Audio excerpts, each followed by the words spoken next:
Hey listener, welcome to 1000 Routes. I'm your host, Nick Bennett. In each episode, we explore the uncommon paths of solopreneurs who have bet on themselves and the reality of what it takes to build a business that serves your life. Enjoy the episode.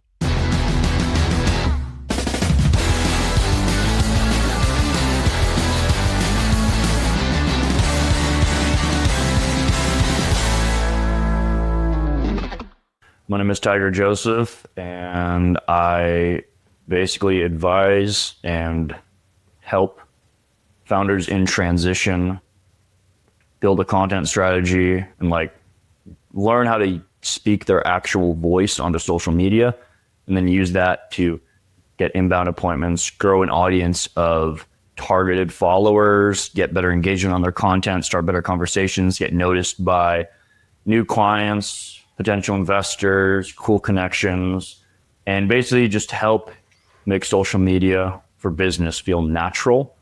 And because remember, all content is just communication, and we tend to overcomplicate and get in our head with a lot of these things. So I try to simplify it, make it more chill.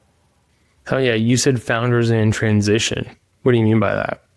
I just noticed that most of the people that I end up working with they're at a transition point. I'm never really brought in to manage an existing system that's already pretty good. It just needs improvement. I'm always brought in if it's we don't have something at all, we need something new. I'm exiting or starting a business, and so I'm changing my life, so I need a different, my inward identity has outgrown my outward brand perspective, so I need help building that new personal brand and sort of content setup. Or it's we're just going through a rebrand, or we're going through a go-to-market refresh, and we need a new voice and a new face kind of helping us out. Dude, I was looking back at our original conversation, and it was in July or something of 2022, and I was still in house, and you were going through a transition because you were just getting started on LinkedIn. Mm-hmm. And one of the things you were interested in doing was getting a higher ticket B2B offer going. But I'm curious, what were you doing before that? Basically, I built my business on Twitter. And so from 2017 through, I would say 2022, 2023, I'd get all my business through Twitter. I was into this sort of the manosphere red pill space a lot, and a lot of the internet marketing people as well. There was a lot of synthesis between those two groups. And so I helped create 9 masterclasses for different coaches and experts in that space. I helped with documentaries. I helped with sort of just their content and stuff like that. And I just basically got exposure to a ton of different parts of the world, a ton of different parts of content deliverables, and a ton of different perspectives on life that helped me just kind of turn raw filmmaking chops into actual coherence that actually helps people, make money and get more exposure and all that fun stuff. How were you acquiring clients on Twitter back in 2016? Just messaging them and making content and just getting referred. Same principles forever. Everything old is new again. Just ask people, just try to build a relationship with someone. Yeah, I mean, when I was 17 back then, so I was pretty stupid, but it's fearless. There was a dude. He's one of my best friends now, but at the time he was a New York City dating coach, and he was a very esoteric type figure too. He had a very popular blog, and I just literally reached out and I was like, when are we making a course? That was my initial opening message. And his response was, hey, motherfucker.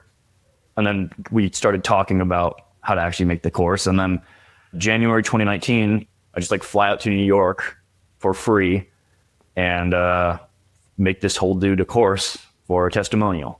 So you make this dude a course, but was this a turning point for you where you're this thing has legs. We could do this over and over and over again. Yeah. I mean, 2019 was the year where I started actually, 2018, I was kind of building my presence on Twitter, but I wasn't really getting tons of clients. 2019 was when I started getting a lot of clients, and I started meeting people like Alexander Cortez, Mike Cernovich, these sort of people, and getting kind of insulated inside that group, kind of getting passed around for work. I met a couple filmmakers who we were able to collaborate in a couple courses for clients, do other documentaries and stuff like that. So that course in New York was really the first moment where I was like, oh, like I can just talk to random people on the internet and get money. What was the turning point for you where, so it seems like you've always worked for yourself. And how did you decide you were like, I'm not doing this other thing. I'm just going to build something of my own and it's going to be some level of filmmaking? Well, it's interesting. Well, the only job I ever had was like 3 months at Vans. And then I got a client locally and I was like, bye Vans, never again. Like in the mall type of thing. Yeah, just like selling shoes. But like, it was funny. Like my first month, I was like number 2 on the leaderboard. Like I had no idea what I was doing. I didn't even know what sales was, but I was just, I guess, nice and just, people like to talk to me. So I went from like nothing to like being number 2 in sales, but it's mall sales. So you don't actually get commission. So it was just like fake whatever. You get a free pair of shoes like once every quarter. It's like, that saves me $40. That sucks. Thank you. No, but I mean, I don't know. I just saw that people were making a lot of money, more money than a job. And I like kind of watched my dad in hotel sales for like 20 years. I just watched how terrible that job was to him, how he was like stuck at his computer all day. He did work from home, which was good, but he was also very glued into his work. So he wasn't very present. And he was like always like sacrificing things to like fulfill company objectives. And then he got let go in 2020. So like as I was starting to build my business, he got let go immediately. He was like the top performer for 10, 15 years, crushing it. People loved him. He was awesome, extreme experience, all that stuff. They just like cut him the second COVID hit. And so that cemented me like, okay, jobs suck. No matter how bad the solopreneur, entrepreneurs, agency stuff goes, it could be a lot worse.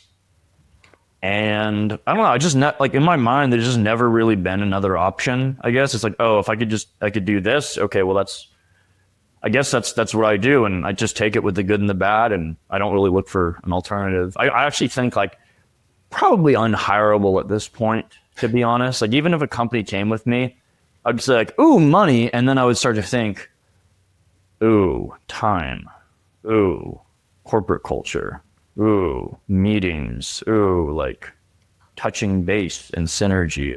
So now, yeah, I'm probably permanently an entrepreneur at this point.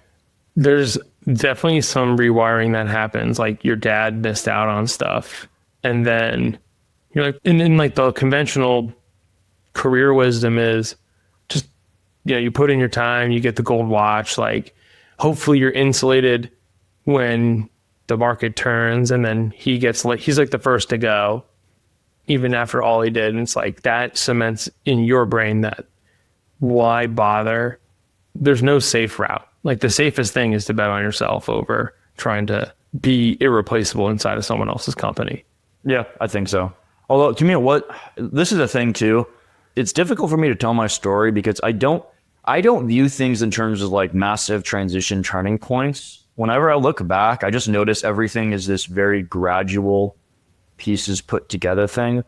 So if I was writing some piece of internet marketing copy, I would be like, then my dad got let go and everything changed and my life flipped upside down. I entered deep depression, wondered who I was, and then I realized I have to work for myself. No, it was more just like, oh, that kind of sucks.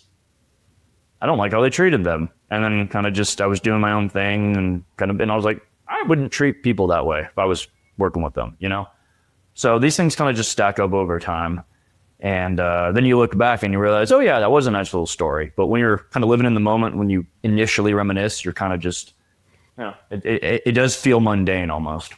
I think there's way more of the meaning of most of us in our lives come from the mundane things where you look back and you're like, that seemed to have made a bigger difference or made a bigger impact on the way I see things than I gave it credit for in the moment. Mm-hmm. What was the motivation for you to get out of, or to like get onto LinkedIn? Not necessarily get out of Twitter. I know you're still active there, but what was your motivation to shift to LinkedIn and start thinking like B2B versus the stuff that you were doing? Well, 2 reasons. One, Musk bought Twitter. And well, I like some things that Elon Musk does, but you just made Twitter worse. Like just objectively, Twitter is a worse app now than it was, even when it was super censored and there's a lot of like political strife on there. Like it's just a worse app now. And so myself and everybody I know, their content performance started dropping. And it's like the content that was getting rewarded was not the stuff that I really wanted to make or invest time into.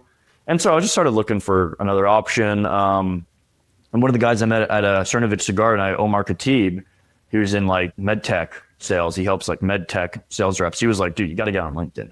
There's companies on here spending blah, blah, blah, blah, blah. This is like 22, I think.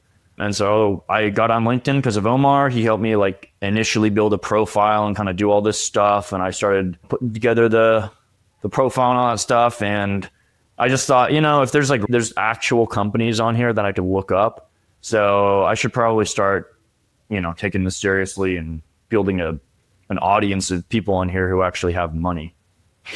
There's a lot of people on LinkedIn without money, but there's definitely enough people on there with money that are willing to buy. More than Twitter. That's what I'll say.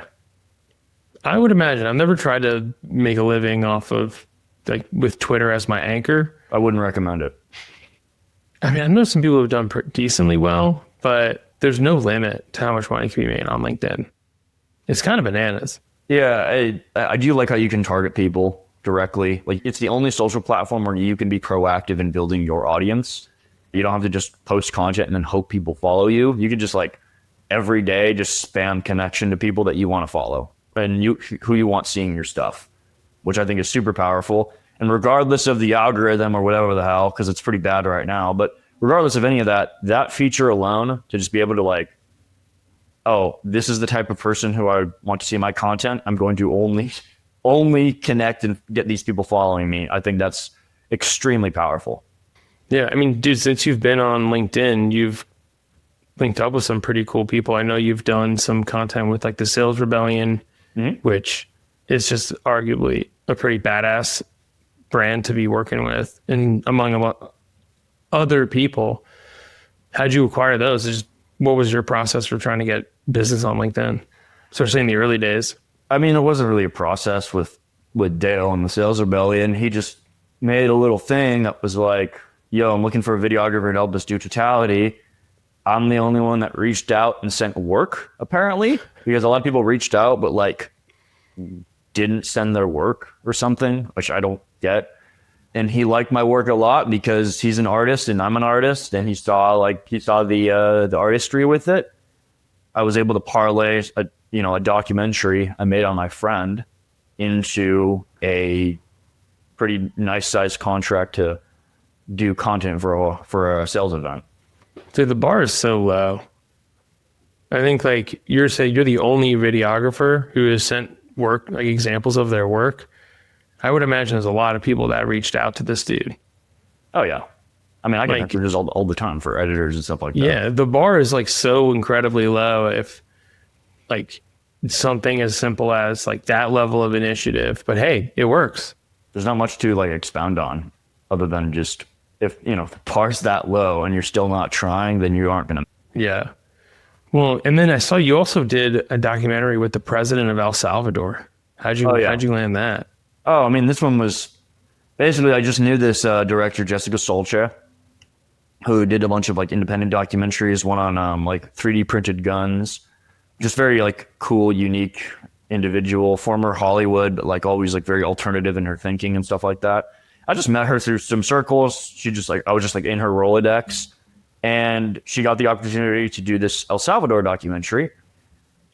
And her director of photography was scared to go. He was like, she didn't want to get kidnapped and killed by MS-13 or something. And then so she just reached out to me and was like, do you want to go? And I was just like, yeah. And so I was like, I don't see why not. So I went down to El Salvador and bounced around for 3 or 4 days and filmed a freaking election. I feel like most people go, hey, this person doesn't want to go get killed. Do you want to go? Most people would be like, maybe I also won't go.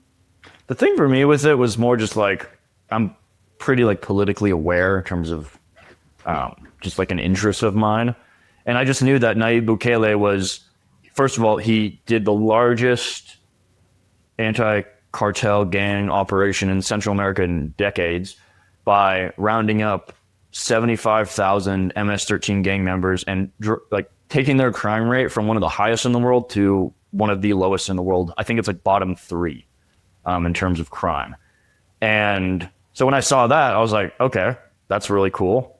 And everybody I know who's talked about it, every story I've seen come out from there, it's been happy people who are like, I can finally run my business again without getting these gang members coming in my shop telling me that I need to pay them an extra $800 this month or they're going to kill my family, you know? So once I saw that all those guys got locked up and how happy the people were, I was like, I have zero fear. And I went there and like everybody was insanely nice. Everybody was happy. Everybody was like super open to talking about the election and Bukele and how life has changed. And it was very funny because the only people that were mad about any of that stuff were people that didn't live in El Salvador.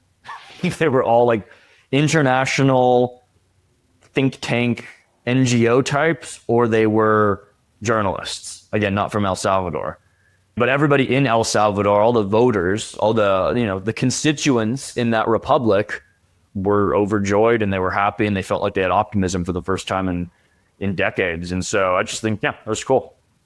Dude, that's awesome. So has that work changed the way that you see or operate or do or run your own business? Or like, there's people out there that are just trying to run their shop and not have to pay $800 a month to save their family.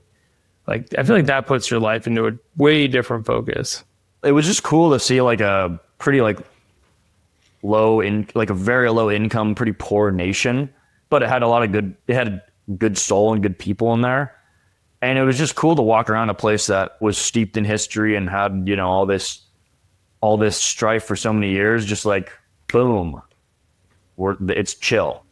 It just took one guy to go, yeah, we're not going to have crime anymore. And then there's just not violent crime anymore. So I think that's pretty cool. And I also just think that's a broader lesson that, you know, we can look at from in our own lives too, you know? If one man can just like end crime in a country, there's probably things that you can do in your own immediate life that are pretty radical that you're not even thinking about. Yeah, you probably have more control over your life than you feel like you do sometimes.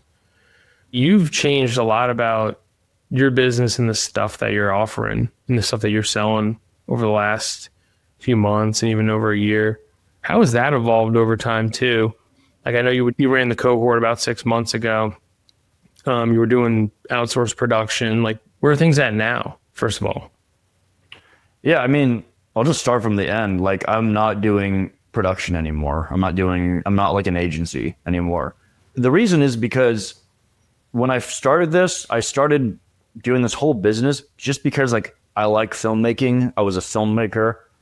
And I thought that if I just like sell my film skills to businesses, like I'll have money and time to make my films.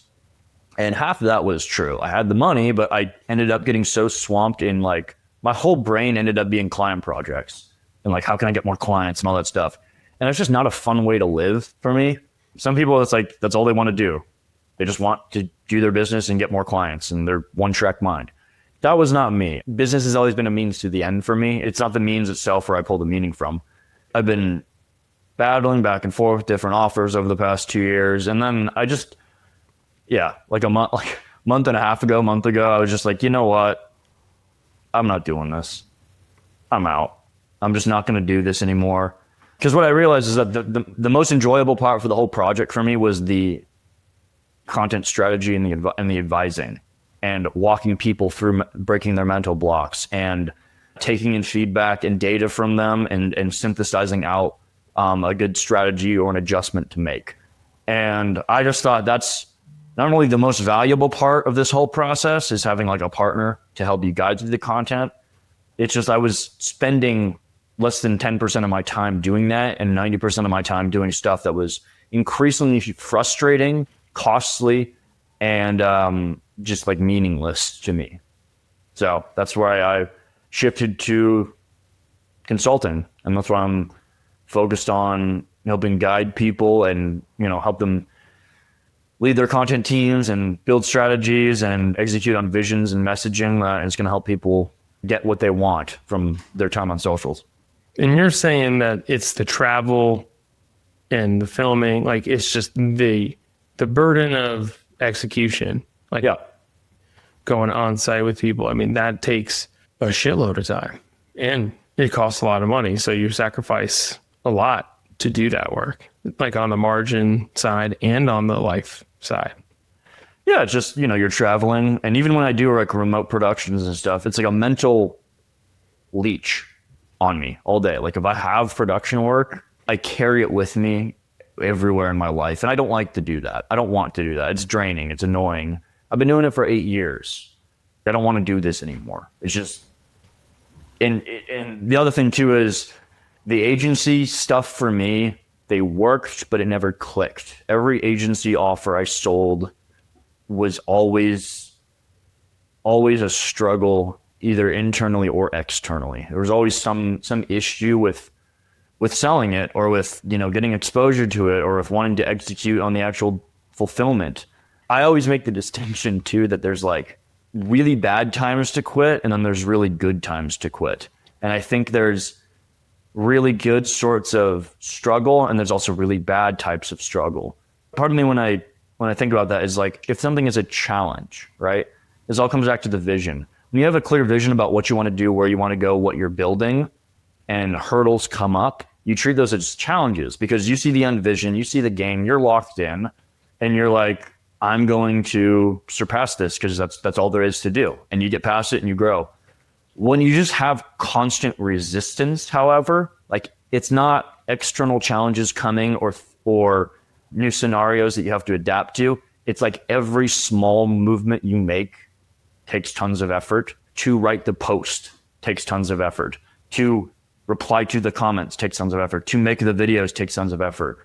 Getting on the client calls is like twice as much energy as it should be. When you're in that, to me, that's the indication that you're doing the wrong thing. That's what I increasingly felt like over the past, I'd say 2 years, is I just felt like I was doing the wrong thing all the time. And I felt more frustrated, and I felt like I was not doing what I should be doing. Let's put it that way. Yeah, I think we all end up in this place where it's like very much Pareto's principle, like 80% of the work creates 20% of value, 20% of the work creates 80% of value, 20% of the work also brings us a lot of joy and gives us energy. 80% of the work generally takes a lot of our energy. And It's like, well, how do we become so over-rotated on the wrong thing? And so you started noticing that as you were just traveling, and like the work itself, I feel you on writing the posts too. And sometimes and you're like responding to comments where it's just like such a slog. Yeah. And you're like, it wasn't always this hard. Like, what happened? Yeah. So you ID'd that and you said, I got to get out of production. Was the cohort one of the earlier ways of you testing that out? Like what role, how did you decide to do the cohort too? Yeah. I mean, I did a little coaching in like summer of last year, and it was fun, but it was kind of like unfocused. It was more just like a side thing testing out. But I was like, I do like talking to people. Like it's a lot more engaging than what I'm doing, but I didn't really follow through with it. And the cohort was more like, wanting to test out group coaching, because I was reading a lot of like Ryan Musselman content and all this other stuff. And I just thought, it seems aligning a little bit. And I did it, and it was great. I had a lot of people. Dan Goodman was in that, like just really good stuff. Everybody liked it. I got excellent feedback from everybody. And honestly, I could see myself doing a cohort again. But what the piece that stuck out to me was like, I don't think I would do a cohort on video again, like video 101. And that was also the first inclination that I'm kind of shifting into a new thing, because my interest in talking about video specifically, and like lighting cameras and how to angle your phone and using hooks and stuff like that, like I really, really, really started to despise that. Really. It wasn't very interesting to talk about, and I feel like that information is fairly easy to find. So yeah, I think the thing with the cohort was it taught me that I should probably start moving on from video only. Video is a very big part. I think video is the most important communication medium, and you need to know how to use video to get what you want and to message in the way that you need to. But it's not only video that I'd like to help with, and I'm good at helping with, and that, frankly, I see where I can help. You've really planted your flag in video as the thing. So I'm curious about that transition. So I agree, video's a tool, right? It's the hammer. It's like there's your approach. So what do you mean by like there's other ways, or like what are other ways that you're exploring right now? I mean, like, again, I'm still video first, but it's like there's no reason to not do text posts. There's no reason to not do images. No reason to not do a proper email newsletter. There's no reason to not do like live sort of webinar type things. There's all these other things that come together in this sort of ecosystem. I'm a very like principles-based thinker. And I think in terms of bird's eye view stuff. And when I'm only targeted on one specific medium, I think it's very difficult for me to impact, even on a small level, the other parts of the system that will make those videos better and will make those every post that goes out, make that much more impactful, more clarifying, and more aligned to what the goal of the company is. To me, it's just a development. It's not an abandoning of video. Yeah. It is just a development, including it into a larger model of how I think about this stuff. I very much agree with the principle-based thinking, just because, if for no other reason, then it's so much easier for other people to get. Like, what role does video play in the process? Like that level of thinking and understanding, like, well, people will, if they understand how you approach it and your method, as opposed to there's a bunch of other video people out there. You're not the only one, but it's like if they can clearly understand what your approach is and how video fits into the rest of the system, it just makes it so much easier for people to also want to just buy it from you. Yeah, like video, like I said, video is interesting. Video is cool. Video is essential. I have all my clients still do video, but I think everybody has a unique situation with unique goals, and there's like times and places to do it and to not do it. And so I think it helps to have somebody to kind of guide through that process.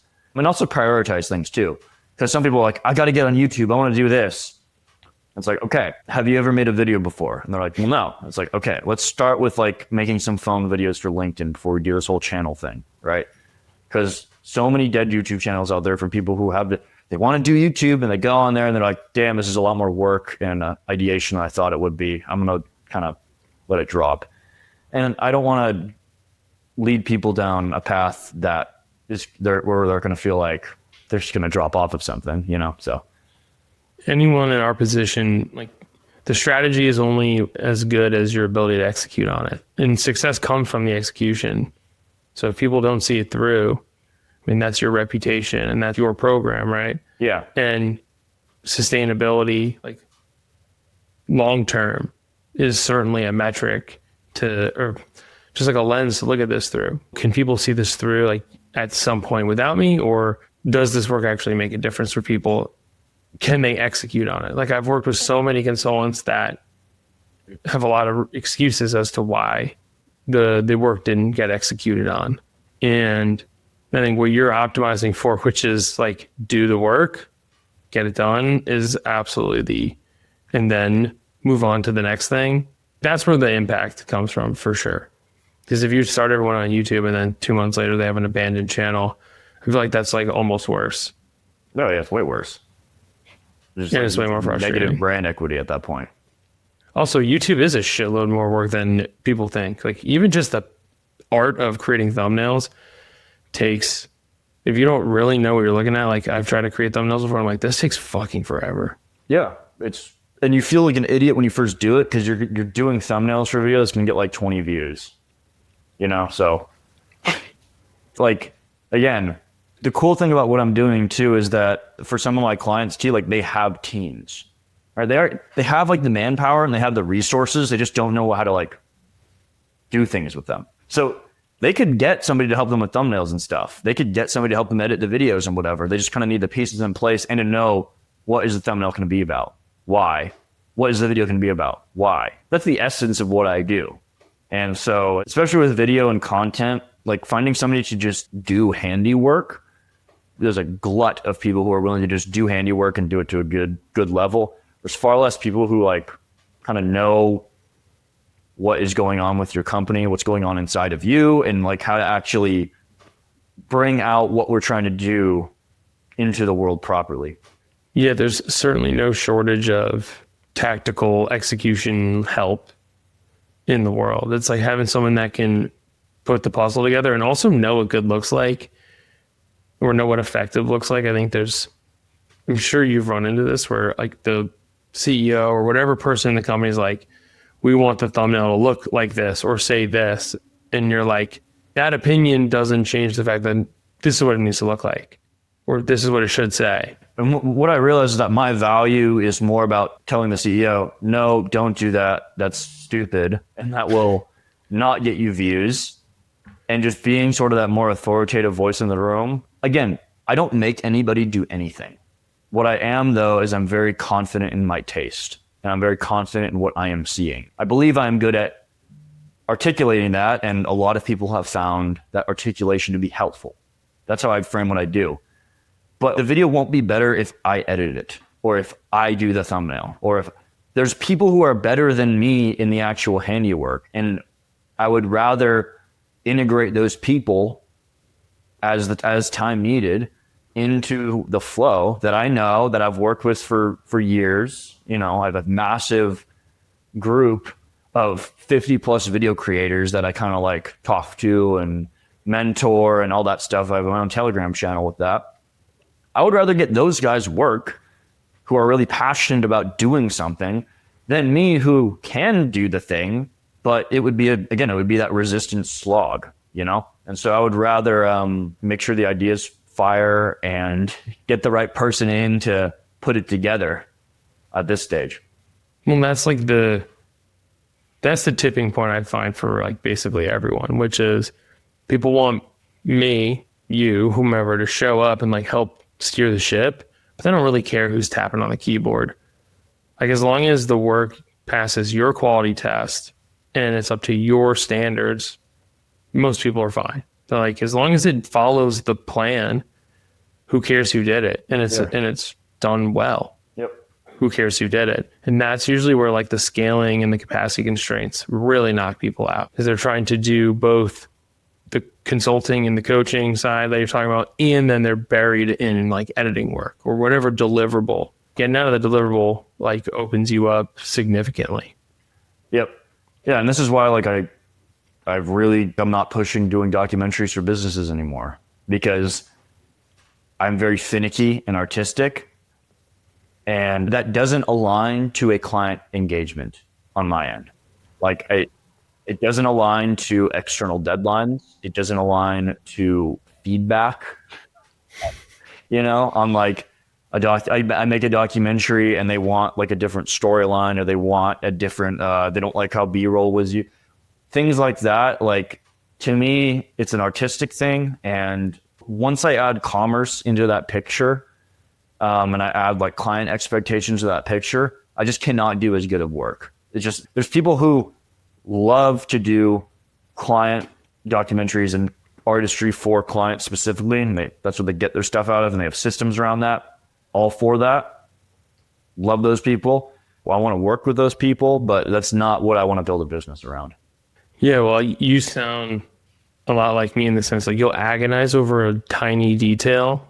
Like when the music hits on this cut, and like you'll agonize over this detail, and then they're like, we don't really like it, or we don't like the storyline. You're like, you've missed the whole point of this thing. Like this is art. Yeah. And they just don't see it. I put like a piece of my soul into it. I put a lot of meaning into it. And it just doesn't work when there's like going to be a team of 4 people going, okay, we need this messaging out. I got to take this in and blah, blah, blah, blah. It's like, I just don't want to be a part of that anymore. I don't want to be integrated in that thing anymore. It just doesn't, it's not for me at this stage. I don't blame you. I don't think there's very few people who can tolerate that. Dude, looking back, what's something you would have done differently? Somebody said something interesting the other day in one of my group chats. He said, I would make all the same mistakes, just a lot faster. I would probably have start meditating and praying 5 years ago consistently. That would be cool. It's funny too. A lot of this is colored by the fact that I was like 20 5 years ago.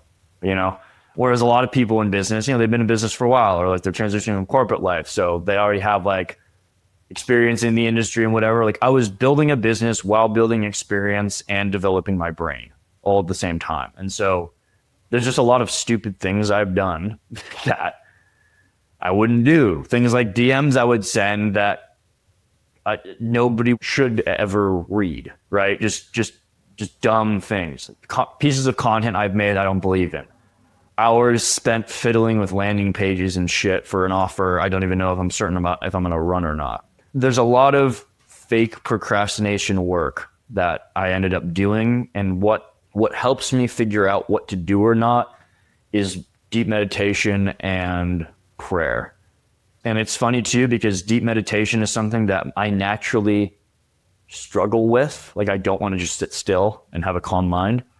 But every time I do it, it's like my body forgets that it's good. But every time I do it, I get peace, I get rested, and I get an idea that excites me that I want to try. David Lynch talked about how like meditation is like you're like fishing into the collective unconscious. And like the deeper your meditation can go, the lower your net and your little rod can go. And the bigger the fish you'll be able to pull up.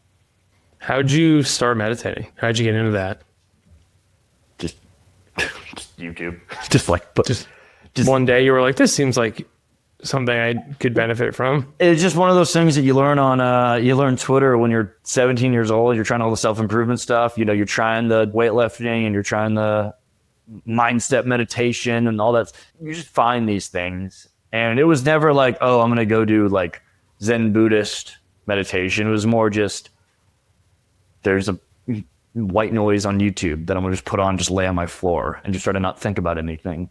Or 432 hertz, gongs and singing bowls. I'm going to see if that makes me feel a certain way or whatever. So, or like what I'm trying now, which is I've been on a David Lynch kick the past, month, but like the transcendental meditation of, like having a mantra and only focusing on that mantra while sitting with your eyes closed, trying to access the deeper levels of creativity.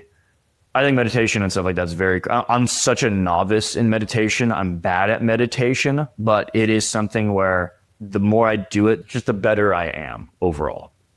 I've interviewed a lot of people. Most people are like very, on. And not to say that you're not, but like there's a very calm demeanor about you that is very different from everyone else that I interview or coach personally, just in this space. And so I think it's working. The thing, I haven't even been meditating that much this week, which is funny. I will say I tend to be calm, almost to the point of being unempathetic about certain things. Like, for example, like when you asked me earlier about like how did it feel like see these people that were in El Salvador who like were freed from the clutches of gang violence. I was like, oh yeah, like I haven't really thought about that on an emotional level. It was just kind of like something I experienced. It was like, oh, this is what it is. It wasn't something that I like had hours and hours of deep emotional streams and ebbs and flows inside of me about. And, it's the same hot and cold, I don't tend to get too mad at things. I don't tend to get too overjoyed at things outside of creating like specific pieces of art where everything is aligning of stuff, and then that's good. But yeah, I think hustle culture is really dumb, and a lot of it is fake, and a lot of it is to put you in a state of anxiety so that you buy more products. And I think that the opposite side of that, of just like do nothing, is also dumb, because again, we're put in this world to do things and to execute, and we're saved through faith and through works is what I believe. And so I think periods of both are effective, and then it's all nice to have this thing in balance, and it's good to not idolize one or the other. There's certainly a level of reflection on some of these bigger moments, like that El Salvador comments. Like, I'm also not one to like super deep reflect on a moment. Like in the moment, it will usually take a prompting. Like, you went to this place and you did this thing. Did you realize this happened? And I'm like, oh shit, I have a similar tendency, but slowing down. I'm very much fascinated by the Cal Newport idea of like slow productivity. It's like, look at your worth and your work over the course of years and decades, not, days or weeks. And I think it is easy to lose sight of that when it's like, when you're posting every day on LinkedIn, you're like, did I get a post done today? Or all that other dumb shit. So it's like trying to balance that is certainly challenging, especially when you're like, well, I also need to like run a business and I need clients.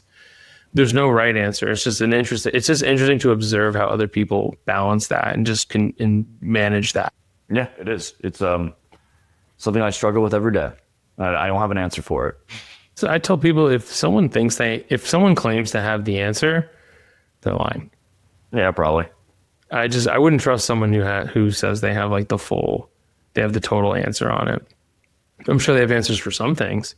They've probably figured out a bunch of shit that I haven't, but to have the magic, there's no magic bullet. So what's the shape of your business looking like today? So it's like, I know, and just to make sure I understand too, and how it optimizes or like enables the life you want to live. Coaching is a very different business model compared to production. Production, higher ticket, very few clients, high demand, high fulfillment. Right now you're in low demand, low fulfillment. Like it's relatively easy. You get to go on Zoom and do the thing, but a higher volume of clients, lower ticket stuff. So like what's the shape of that look like for you today to help to like also maintain and build the type of business you want to build? I'm just not focused on a monetary number right now. Frankly, I'm focused on deepening the service and trying to get a couple more people in the fold to again, act as people I can help. I don't have like some crazy lifestyle, I just want to be able to get my organic food and make my movies, and I already put a film out on LinkedIn. Like I'm already there. So for me, it's more of an internal thing of, I know that the money will come higher than I could possibly imagine if what I'm providing is the best thing I can give. And so I'm just focused on trying to make the thing the best it is, trying to make it as clear as possible for what I'm actually helping people with. And yeah, anytime like I've done a thing where it's like, this is how many clients I want, and then how much money I need to get, and then blah, blah, blah, blah, blah. My brain kind of just takes that through one ear and out the other. It like short circuits in it, or it's just like, this is the wrong focus area. I don't care. Like hitting 20, 30K a month and stuff like that, it's cool. But I tend to not be able to hit things like that if I focus on the number amount so much. It's cool to like have in the background, like, oh yeah, if I had around this money, this amount per month consistently, like I'd be really happy. But if I'm thinking about things more like, how am I feeling on a day-to-day basis? I want to feel like this when I'm creating my content. I want to be able to wake up and not have this sort of anxiety. These are more things that I think about when I'm building my business. Optimize for that and the money will come. Yeah. Because like everything works, dude. Like every business works. It just does. Every model can work. It's just about what works for you in this current time and space. That's what matters. Yeah. I think how far it can take you, or how well it works is also a personal meter. Yeah. How well it works could be just fine if it's just you, versus how well it works when you have 2 kids. Mm-hmm. It's a sliding scale. Yeah, it could be totally different. And what works for you today cannot work for you tomorrow. Something just happened, and you might need to change everything. That's the way it is. But this is why I don't like hustle culture too, because it's like, if you're not doing this, you're failing. It's like, that's retarded. If you're not doing this certain thing that I conveniently am selling, you're going to fail. Okay, dude. Like it's not truthful. It's marketing. I don't think it's a productive lens to view to. And anytime I start comparing myself to other people or other business models or other people's successes, I feel worse and I don't get any better. So it's indulgent to think about that stuff. It's not actually productive. Or they say comparison is the thief of joy, right?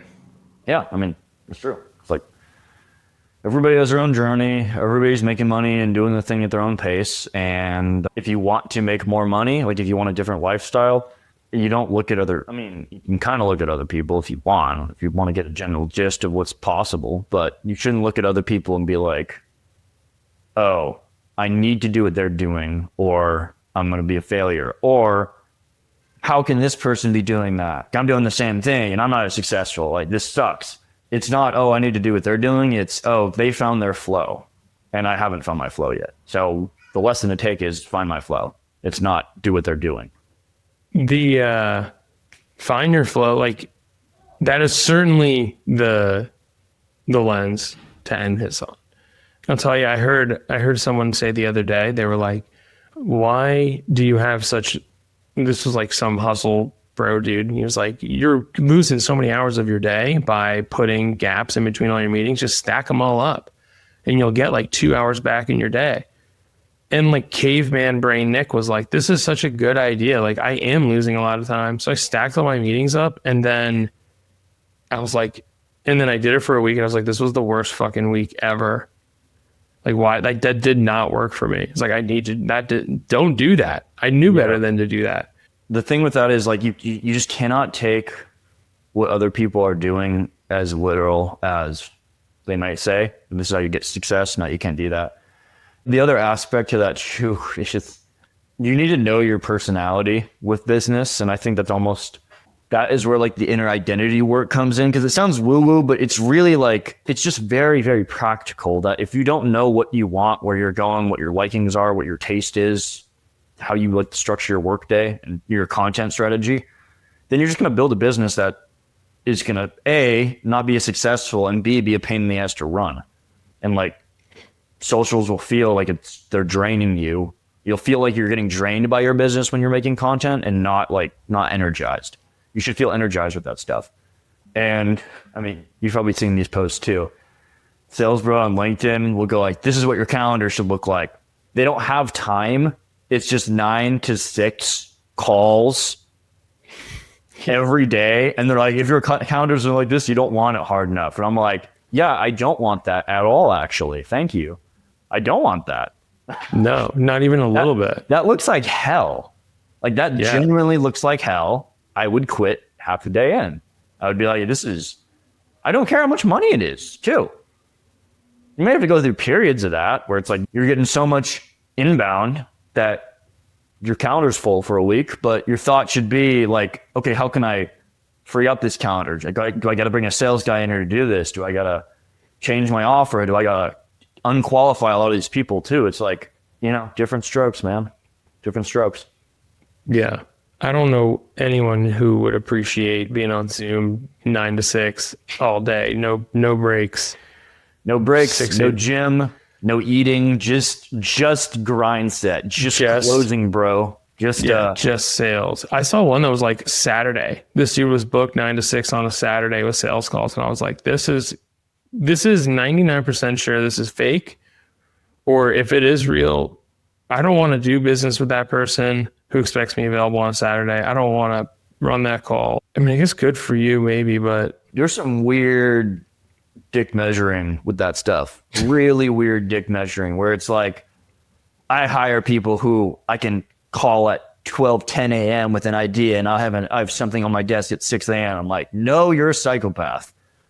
Yeah, no one wants to work for you. Nobody wants to work with you. That's a horrible way to think about this stuff.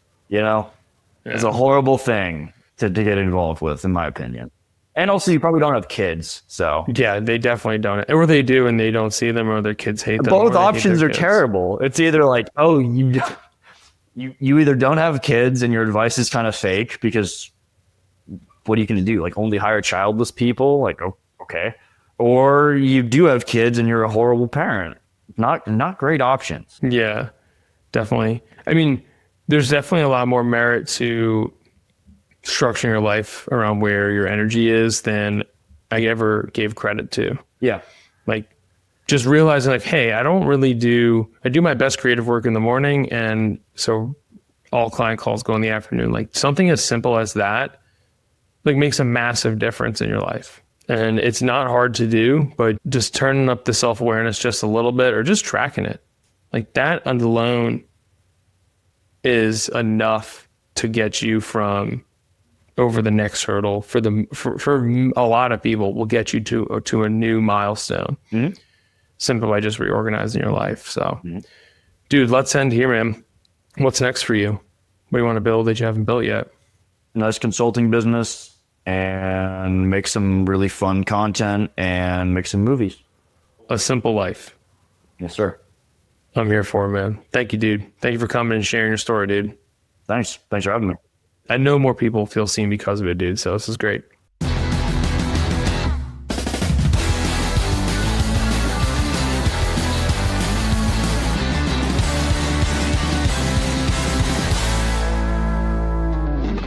If you were to leave Earth tomorrow, what would be your last meal here today? Ribeye steak. Cooked in butter, medium rare. Sliced. Any sides? I would just get like the best possible steak. Not even Wagyu, just like some legitimate like rancher prime, like super good steak. Have it perfectly cooked. And yeah, that would be the last thing. Hell yeah. Have you ever had a Pittsburgh style? First of all, ribeye is the superior cut. Don't let anybody try to tell you otherwise. I agree with you. Have you ever had a Pittsburgh style ribeye? No. Dude, they like ultra sear it on one side, and it is like, it's almost like that blue rare, but it sears through one side and it cooks through the other way, and they flip it over for like 2 seconds on the other side. Next time you go to a nice steakhouse, order your ribeye Pittsburgh style, you will not be disappointed. I've never heard of it. Yeah, it's good. I think it's like in the steel mills or something, they would cook the steaks on the mill, or this is a lore I heard, and they like would just sear it on one side, flip it over, and they'd be like, we're done here. It's fantastic. I was like, this is brutal, but yeah, it's the superior way to cook it. So I'm with you.